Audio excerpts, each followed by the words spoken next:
नेपालको प्राचीन इतिहासलाई केलाउने हो भने पहिलो र दोस्रो राजवंशहरू क्रमशः गोपाल वंश र महिषपाल वंशहरू थिए। प्राप्त स्रोतहरूका अनुसार गोपाल वंशले करिब 500 वर्ष र महिषपाल वंशले 150 वर्षसम्म राज्य गरेका थिए। तर ती गोपाल र महिषपालहरू को थिए भन्ने बारे अझै यकिन हुन सकेको छैन। केही लेखकहरूले गोपाल र महिषपाल नाग जातिका थिए भनेका छन् भने कसैले भोट बर्मेली भाषीका पुर्खा रहेको जनाएका छन्। अझ केही विद्वानहरूका अनुसार उनीहरू पशुपालक आर्य गणजाति रहेको बताएका छन्। तर अन्यहरूले भने गोपालहरू खस थिए भने महिषपालहरू मिथिलाका यादवहरू थिए भनी जनाएका छन्। वास्तवमा उनीहरू को थिए त यसबारे आजको कार्यक्रममा चर्चा गर्नेछौँ। विश्वास छ सदाझै यो कार्यक्रमलाई पनि उत्तिकै मन पराइदिनुहुनेछ।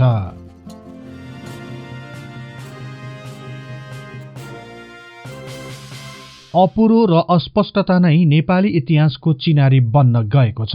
इतिहासको खोज र अनुसन्धानतर्फ नेपाल सरकारले खासै चासो दिएको पाइँदैन। केही व्यक्तिगत र संस्थागत रूपमा भएका अनुसन्धानहरू बाहेक नेपालको ऐतिहासिक अध्ययनको खोजी नीति बारे साह्रै कम ध्यान दिएको छ।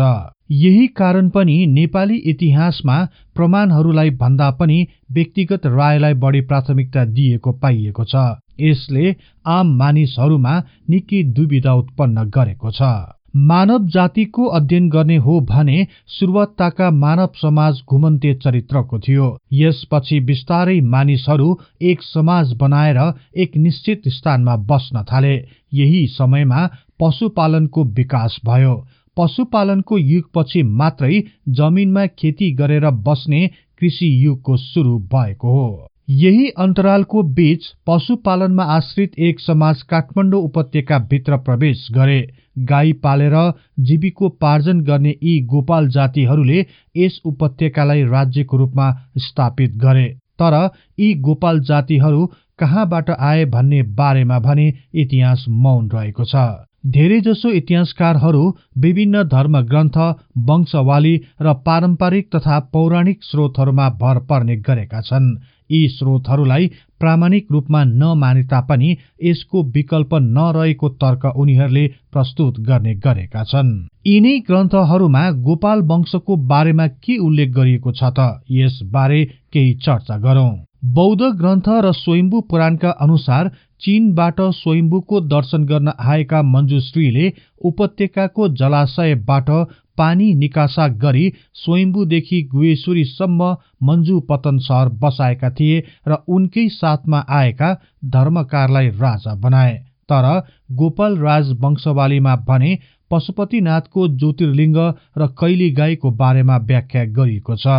यसका साथै सो राजवंशवालीमा ने नामक ऋषिले गोपाल वंशीय भूमिगुप्तलाई नेपालको पहिलो राजा बनाए भनी उल्लेख गरिएको छ। तर यसबारे हिन्दू ग्रन्थमा अर्कै प्रकारले व्याख्या गरिएको छ। सो ग्रन्थ अनुसार श्रीकृष्ण उपत्यका आई नाग जातिलाई दमन गरेर उनीसँगै आएका गोपाल जातिलाई यो क्षेत्र हेर्ने गरी छोडेर गएका थिए।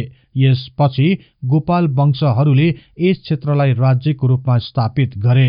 तर इतिहासकार ज्ञानमणि नेपालले कीर्तिपुर, थानकोट, बलम्बु, पालुङ जस्ता केही अग्ला पहाड तथा जंगलमा बस्ने ग्वालाहरूले यस उपत्यकामा गोपाल वंशीय राज्य स्थापना गरेका थिए भनी उल्लेख गरेका छन्। यी माथिका सबै प्रसंगहरूलाई केलाउने हो भने पनि नेपालको प्राचीन इतिहासमा गोपाल वंशको उपस्थिति केवल अनुमानको भरमा गरिएको थियो भनी बताउन सकिन्छ। विभिन्न ग्रन्थ तथा वंशवालीहरूले नेपालको प्रथम संस्थापक राजवंशको रूपमा गोपाल वंशलाई नै मानेको देखिए तापनि उनीहरूको आगमनको बारेमा भने एकै मत रहेको पाइँदैन।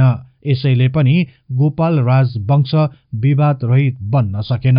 अर्को महत्वपूर्ण प्रश्न के छ भने कतिजना गोपाल वंशीय राजाहरूले कति वर्षसम्म राज्य गरे।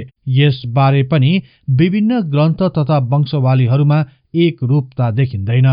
गोपाल वंशवालीमा 505 वर्ष 3 महिना, राइट वंशवालीमा 521 वर्ष र कर्क प्याट्रिकको वंशवालीमा 491 वर्षसम्म गोपाल वंशीय राजाहरूले राज्य गरेका थिए भनी उल्लेख गरिएको छ।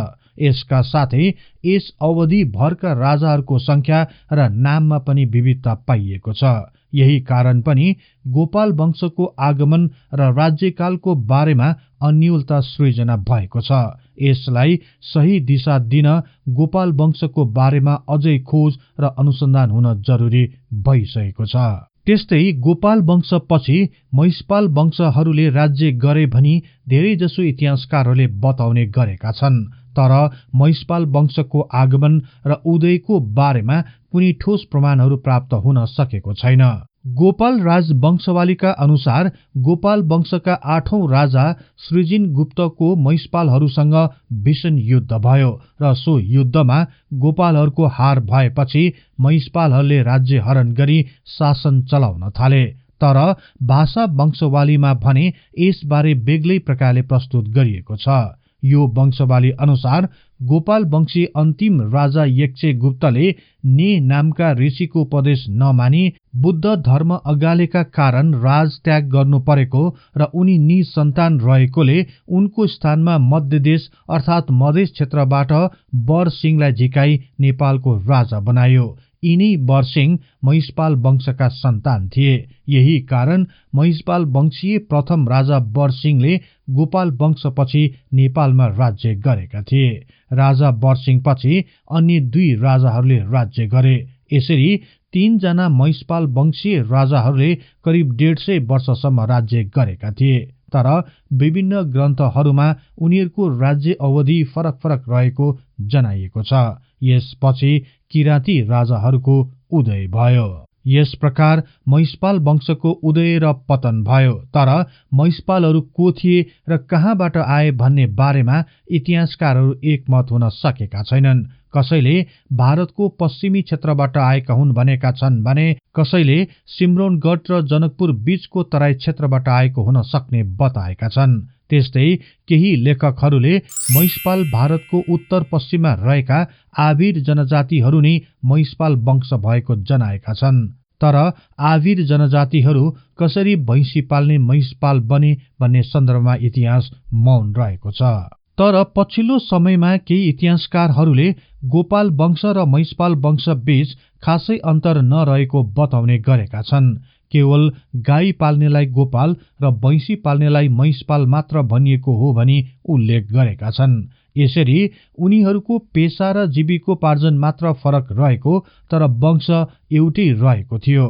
यसैलाई आधार बनाएर केही विद्वान लेखकहरूले गोपाल र महिषपालहरू मिथिलाबाट उपत्यका आई राज्य गरेको बताएका छन्।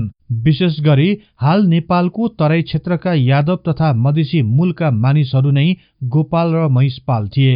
यसरी मिथिलावासीहरू नै नेपालको पहिलो राजवंश रहेको बारे उनीहरूले कलम चलाएका छन्। तर यस बारे अन्य केही लेखक तथा इतिहासकारहरू सहमत छैनन्। उनीहरूका अनुसार गोपाल वंशीय राजाहरूले नामको पछाडि गुप्त लेख्ने गर्थे भने महिषपाल वंशीय राजाहरू सिंह थिए। यसरी उनीहरू वंशजको आधारमा नै फरक रहेका थिए। त्यस्तै गोपाल र महिषपालहरू मिथिलाबाट आएको नभई गोपालहरू द्वारिकाबाट र महिषपालहरू मिथिलाबाट आएको हुन सक्ने बताएका छन्। केही ग्रन्थहरूमा श्रीकृष्ण सहित द्वारिकाबाट केही गोपालहरू नेपाल भित्रिएका थिए। यस तथ्यप्रति पनि केही लेखकहरूले शंका व्यक्त गरेका छन्। नेपालको प्राचीन इतिहास अनुसार गोपाल वंशले करिब 500 वर्ष र महिषपालहरूले 150 वर्षसम्म राज्य गरेका थिए। यसरी गोपाल र महिषपालहरूले राज्य गरेको 650 वर्षपछि किराँती राज्यको सुरु भयो। केही धार्मिक ग्रन्थहरूमा किराँती राजा यलम्बरले महाभारत युद्धमा भाग लिएका थिए भनी उल्लेख गरिएको छ। यसलाई आधार मान्ने हो भने श्रीकृष्णले गोपालहरूलाई नेपालमा भित्राएको 650 वर्षपछि उनले महाभारत युद्धमा भाग लिएको देखिन्छ। यिनै ग्रन्थहरूमा श्रीकृष्ण 125 वर्षसम्म मात्र बाँचेका थिए भनी जनाइएको छ। यस प्रकार यी तथ्यहरू आफैमा बाजिएको देखिएको छ। यही विवादास्पद प्रसंगहरूका बारेमा केही लेखक तथा इतिहासकारहरूले एक भिन्न धारणा प्रस्तुत गरेका छन्। उनीहरूका अनुसार उपत्यकाका अग्ला पहाडी क्षेत्रमा बसोबास गर्ने नेपालकै जनजातिहरू विशेष गरी तामाङ र मगर जातिहरू गाई पाल्ने उपयुक्त स्थानको खोजीमा उपत्यकाको यही समथर मैदानमा आए र उनीहरूले यही क्षेत्रलाई एक राज्यको रूपमा विकास गरे। तर अन्यहरूले भने गोपालहरू काठमाडौँ स्थित माता तीर्थमा बसोबास गर्ने गोपालीहरू नै थिए। पछि उनीहरू नेवार सभ्यतामा विलिन भए भनी उल्लेख गरेका छन्। यिनैलाई नेवारीमा स्यापु भनियो। स्या भनेको गाई हो र पु भनेको पाल्ने। गाई पाल्नेहरू स्यापु अर्थात् गोपालीहरू नै थिए।